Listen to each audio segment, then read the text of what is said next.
Do you really think the Washington Commanders are going to wait one more second to prove they're ready to battle with the NFL Giants? Because what's going on behind the scenes is massive. We've got a fan favorite negotiating his contract, a blockbuster trade in the works, and a high-impact name that could completely transform Jaden Daniels' offense. This ain't no slow preseason. This is a strategic war, my friend. And now I gotta ask, do you really trust this front office to build a championship roster? Smash that like button, subscribe, and let's throw down in the comments. Terry McLaurin is entering the final year of his contract, and the only question echoing through Ashburn is this: are the Commanders going to pay the man or mess this up at the worst possible time? After the best season of his career, 13 touchdowns in the regular season, plus 3 more in the playoffs, leading this offense all the way to the NFC Championship, McLaurin became more than just a star. He became the face of the Washington turnaround, and now with Jaden Daniels stepping in as the starting quarterback, keeping our number 17 isn't just about cap space, it's about identity. Here's what we're hearing. McLaurin himself said they're working on it, but is that enough to calm down the Commanders Nation? Because this is the same guy who never complained while playing with a merry-go-round of mediocre quarterbacks. Never said a word out of line when the franchise was sinking. He was always the quiet leader.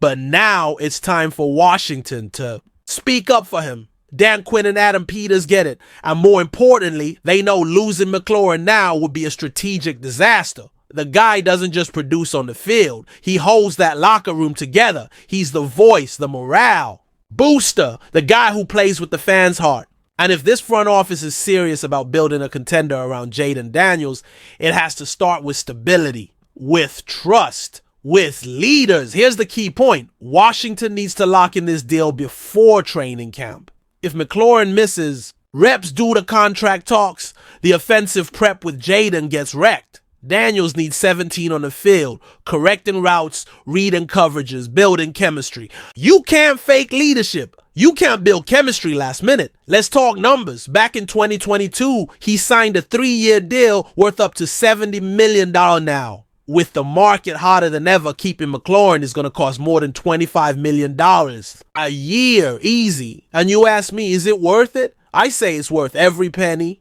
Because this isn't just about elite wide receiver production. This is about a guy who holds his team together when it's falling apart. But here's the fire starter. What if McLaurin applies pressure and skips camp? Will the fans back him up or demand professionalism?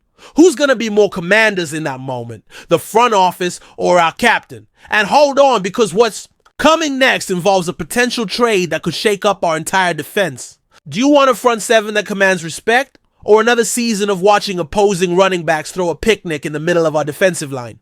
Because that's exactly what's at stake in this possible move for DJ Reader. Yeah, the front office has their eyes on one of the most underrated names in the NFL, and he might land in our lap for cheap.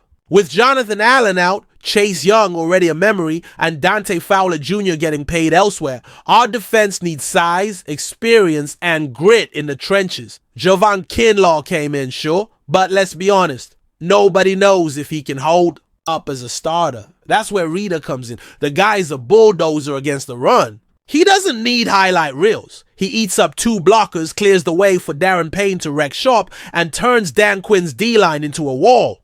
He's the kind of player you don't fully appreciate until he's gone. And the opposing backs are gashing you for 120 yards a game. So why could he be available now? Because Detroit's loaded at defensive tackle and just drafted Tyleik Williams from Ohio State in the first round.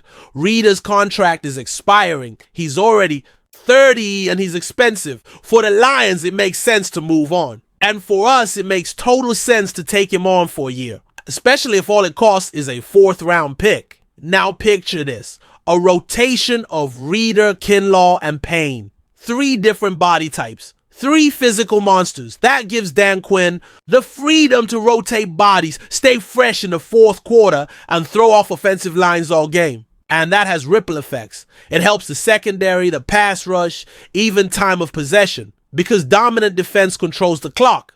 But here's the debate. Is it worth investing in a veteran on a short-term deal while we're still technically rebuilding? Or would it be smarter to stay young and keep those draft picks? My take. If the goal is to compete now, with Jaden Daniels in hyperdrive and McLaurin leading the charge, then yes, bring in Reader. You can't teach defensive line instinct. You either have it or your defense misses it. And if you think that's bold, just wait until you hear who might be joining McLaurin to completely transform this offense. You want to know what real courage in a rebuild looks like. It's looking your rookie quarterback in the eye, seeing he needs help and saying, let's give him a WR duo that'll strike fear into every defense in the NFC. And that's exactly what Washington is trying to do if they land Brandon Aiyuk. Yes, it's happening. And this isn't off-season fluff. The 49ers want to clear cap space and have made it clear Aiyuk is available for the right price. Pittsburgh was the front runner until the bomb dropped. Washington is in the mix. And we're not just poking around. We're coming in whole T. Now listen closely. We're talking about a guy with nearly 5,000 yards and 26 touchdowns over 5 seasons, even with a serious knee injury last year. And still, a healthy Aiyuk is a game changer. He runs crisp routes, has reliable hands, and stretches the field with speed. Pair that with McLaurin, and what do you get? One of the most dangerous duos in the NFC. Why is this move critical now? Because Jaden Daniels cannot, and I repeat, cannot start his career surrounded by average receivers. Jahan Dotson hasn't broken out.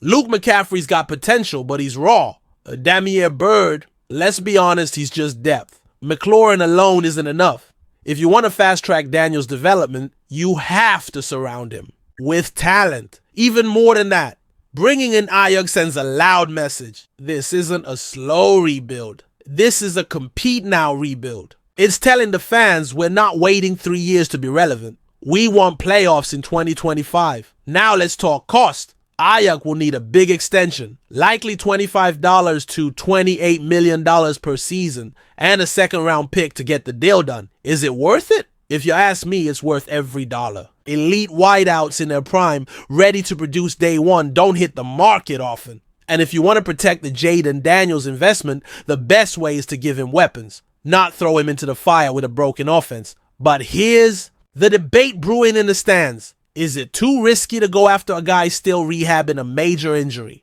Or should we be spending that money on O-line and defense? Drop your take below, because this might be the boldest move Washington's new regime has pulled so far. And if it happened, the 2025 season is going to be anything but boring. If the Commanders lock up McLaurin, land DJ Reader, and pull off the trade for Brandon Aiyuk, we're not talking about a rebuilding team anymore. We're talking about a team ready to compete now. This squad with Jaden Daniels on the rise could be the most promising since that last big run in 2012. But what do you think? Are these moves the real deal, or are we rushing a process that needs more time? Sound off in the comments, hit that subscribe button, and turn on notifications, because the Commanders Nation is just getting fired up. Fired up.